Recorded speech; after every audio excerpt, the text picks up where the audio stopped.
దేవాతి దేవునికి వందనాలు. ప్రభు నామమున మీ అందరికీ నా ప్రత్యేకమైన వందనాలు, శుభాలు తెలియచేస్తున్నాను. ఈ దినము ఉపవాస ప్రార్థనా దినం, 3వ రోజు. మీరు ప్రార్థించిన తర్వాత మీ ప్రార్థన అవసరం నాకు తెలియచేయండి, నేను మీ పక్షాన ప్రార్థిస్తాను. ఈ దినము కొరకు ఏర్పాటు చేయబడిన దేవుని వాగ్దానము యెషయా గ్రంథము 27వ అధ్యాయము 3వ వచనము. యెహోవాను నేను దానిని కాపు చేయుచున్నాను, ప్రతి నిమిషమున నేను దానికి నీరు కట్టుచున్నాను. ఎవడునూ దాని మీదకి రాకుండానట్లు దివారాత్రము దాన్ని కాపాడుచున్నాను. దేవుని నామానికి మహిమ కలుగునుగాక.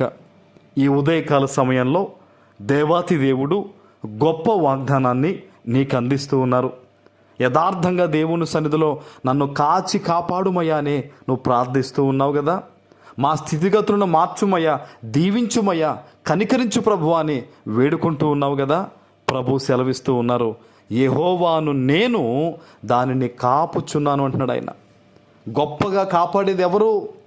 ఏ భయంకరమైన శోధన నీ మీదకి రాకుండా, నీ జీవితంలో అలజడులు లేకుండా సంతోషకరంగా ఉండేటట్లు ఈ దినము దేవుడు చెప్తున్నాడు, యెహోవాను నేనే కాపు చేయుచున్నాను, ప్రతి నిమిషమున నేను దానిని నీరు కట్టుచున్నాను అంటున్నాడు దేవుడు.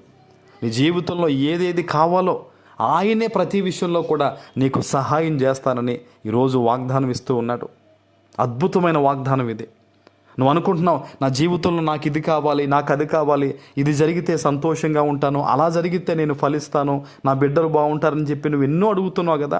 నేను ఒకటే చెప్తున్నాను సేవకునిగా, యథార్థత విడిచిపెట్టకుండా దేవుని సన్నిధిలో నువ్వు ప్రార్థన చేయగలిగితే, నీ జీవితాంతం దేవునికి రుణపడి ఉండినట్లు యథార్థంగా నీతిగా నువ్వు బ్రతికితే, దేవుని మాట చూడండి, ఆయన అంటున్నారు, ప్రతి నిమిషము నేను దానికి నీరు కట్టుచున్నాను. ఒక ద్రాక్ష తోట ఫలించున్నట్లు, ఒక చక్కని పంట ఫలించున్నట్లు, ప్రతి నిమిషము ఏ విధంగా అయితే కాపరి దాన్ని పండించువాడు దానికి నీరు పెట్టుచూ ఉంటాడో, ఈరోజు నీ జీవితంలో కూడా ఏది జరిగితే మంచో, ఏది జరిగితో మేలో దేవుడే ప్రతి నిమిషం కూడా కాపాడుతానని ఆయన వాగ్దానం ఇస్తూ ఉన్నారు. హల్లెలూయా.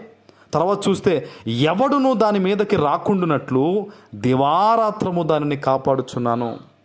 ఈరోజు ప్రభు చెప్తున్న మాట, ఎవడును కూడా నీ మీదకో, నీ బిడ్డల మీదకో, నీ పరిస్థితుల మీదకో, నీ కుటుంబం మీదకో, నీ జీవితం మీదకో ఏ దుష్టశక్తి కూడా రాకుండా ఆయన చెప్తూ ఉన్నాడు, దివారాత్రం నేను కాపాడుచున్నాను, కాపాడుతానని ఆయన వాగ్దానం ఇస్తున్నాడు. ఆయన ఆమేన్.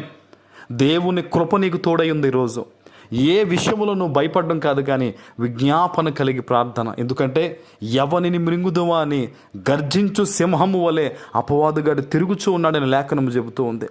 మరి ఆల్రెడీ నీ జీవితంలో వాడు నష్టాన్ని కలిగించాడో లేదా కలిగించబోతున్నాడో జాగ్రత్త. మెలకువ కలిగి ప్రార్థన చేయి. ఒక్కొక్కసారి దేవుడు తెల్లవారుజామున నిన్ను లేపుతూ ఉన్నప్పుడు, ఒక్కొక్కసారి దేవుడు నీ మనసును ప్రేరేపించి ప్రార్థన చేయమన్నప్పుడు ఎట్టి పరిస్థితుల్లో కూడా అశ్రద్ధ చేయొద్దు. వెంటనే మోకరించి ప్రార్థన చేయడం నేర్చుకో. దేవుని సన్నిధిలో విజ్ఞాపన చేయడం నేర్చుకో. మౌనంగా దేవుని స్వరాన్ని కనిపెట్టడం అనేది నువ్వు నేర్చుకుంటే కనుక నువ్వు చాలా శ్రమల నుంచి తప్పింపబడతావు. ఎవడునూ నీ మీదకు రాకుండానట్లు దేవుడు కాపాడుతున్నాడు. చూసావా? నీ ప్రార్థన ఎప్పుడైతే నువ్వు కంటిన్యూస్గా ప్రార్థన చేస్తావో, ఏ దుష్టుడు నీ మీదకు రాకుండా, ఏ దుష్టకన్ను నీ మీద పడకుండా, ఏ సాతాను నీ మీదకు రాకుండా దేవుడు కాపుదలు ఉంటాడు. ఆయన ఆమేన్. ఈ రోజు నుంచి కూడా ఇది ఒక అలవాటు చేసుకో. నువ్వు నీ మనసుకు దేవుడు ప్రేరేపణించినప్పుడు వెంటనే ప్రార్థన చేయడం నేర్చుకో తప్ప ఎట్టి పరిస్థితుల్లో ఆ సమయాన్ని త్రోసివేయొద్దు, ఆ సమయాన్ని దొంగలించవద్దు.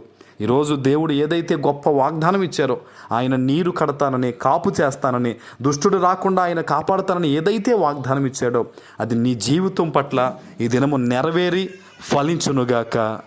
ఆమేన్. ప్రార్థన చేసుకుందాం. పరిశుద్ధుడు అయిన మా తండ్రి, ప్రేమ కలిగిన ప్రభువా, మీకు వందనాలు. ఈ ఉదయకాల సమయంలో మీరు ఇచ్చిన గొప్ప వాగ్దానము ప్రతి బిడ్డ జీవితంలో నెరవేర్చి స్థిరపరచమని యేసు నామమున ప్రార్థిస్తున్నాను తండ్రి. ఆమేన్.